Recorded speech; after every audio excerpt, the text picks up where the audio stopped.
আসসালামু আলাইকুম, সবাই কেমন আছেন? আশা করছি সবাই ভালো আছেন। আমি আজকে আহ, নতুন একটা টপিক নিয়ে কথা বলার জন্য এসেছি। সেটা হচ্ছে, সবাই মন দিয়ে শুনবেন, ভিডিওটা ফুললি শুনবেন। অ্যাকচুয়ালি অতিরিক্ত সুখের গল্প আর অতিরিক্ত কষ্টের গল্প এটা কারোর সাথে শেয়ার করবেন না। অতিরিক্ত কষ্ট যখন আপনি পাবেন তখন আপনি আল্লাহর সাথে বলেন, কিন্তু কখনো কোনো মানুষের সাথে বলবেন না। এতে হয় কি, আপনার কাছের হোক দূরের হোক যেই হোক না কেন সবার কাছে আপনি বললেন, কিন্তু পরক্ষণে তারাই আপনার এই কষ্টের কথাগুলো নিয়ে তুচ্ছ-তাচ্ছিল্য ভাববে। তাদের কাছে জায়গাটা আপনার কাছে খুবই সূক্ষ্ম মনে হবে এবং সেই কথাগুলো তারা বিভিন্ন জায়গায় ছড়িয়ে ছিটিয়ে বেড়াবে। এতে আপনি আরও হার্ট হবেন। আর অতিরিক্ত সুখের গল্প আপনি কাছের মানুষগুলোর সাথেও বলবেন না। সেটা হতে পারে আপনার ভাই বোন, ভাবি, ননদ বা ননদের হাজবেন্ড, কিংবা আপনার বোনের হাজবেন্ড, কিংবা আপনার মা। কারোর সাথে বলবেন না, কারণ নজর লেগে যায়। কারণ আপনার সুখে থাকার, ভালো থাকার বিষয়টা কেউ কখনোই মেনে নিতে পারবে না। কারণ ধরেন আপনি আপনার বোনের সাথে বললেন, আপনার বোন কিন্তু খুব জেলাসি ফিল করবে। যদি আপনার বোন কষ্টে থাকে, স্বামীর দিক দিয়ে ভালো না থাকে, তাহলে কিন্তু অবশ্যই জেলাসি ফিল করবে। কারণ সে চেষ্টা করবে সবসময় আপনার নেগেটিভিটা বা আপনার এগুলো তুলে ধরার জন্যে আপনার কাছের মানুষের কাছে। যদি আপনার ভাবি অসুখী থাকে, তাহলে আপনার ভাবি কিন্তু মনে মনে জেলাসি ফিল করবে যে আমি এরকম আছি, কষ্টে আছে, ভালো আছে। হ্যাঁ, এই জেলাসি ফিল থেকে কিন্তু একটা দূরত্ব তৈরি হবে, বা আপনার কাছের মানুষটা আপনার লাইফ পার্টনারের বা সোলমেটের কিন্তু আপনার নেগেটিভিটা তুলে ধরার চেষ্টা করবে। এমনকি যদি আপনি শাশুড়ির সাথে বলেন, কোনো মেয়ে যদি তার শাশুড়ির সাথে বলে, তাহলে শাশুড়ি বলবে কি, ছেলে আমার গোলাম হয়ে গিয়েছে বউর কাছে।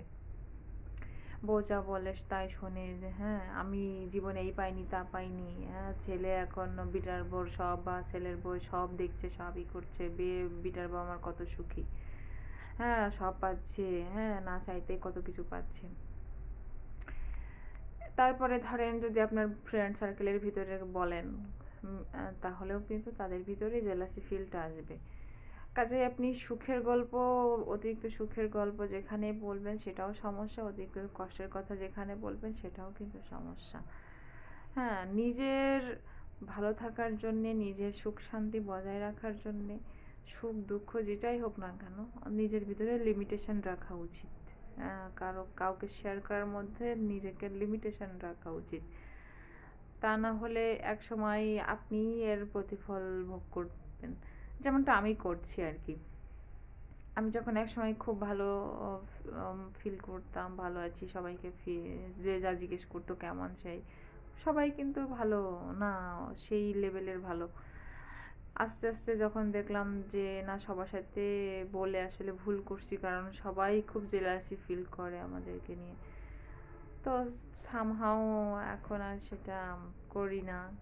এখন নিজের লিমিটটা রাখি।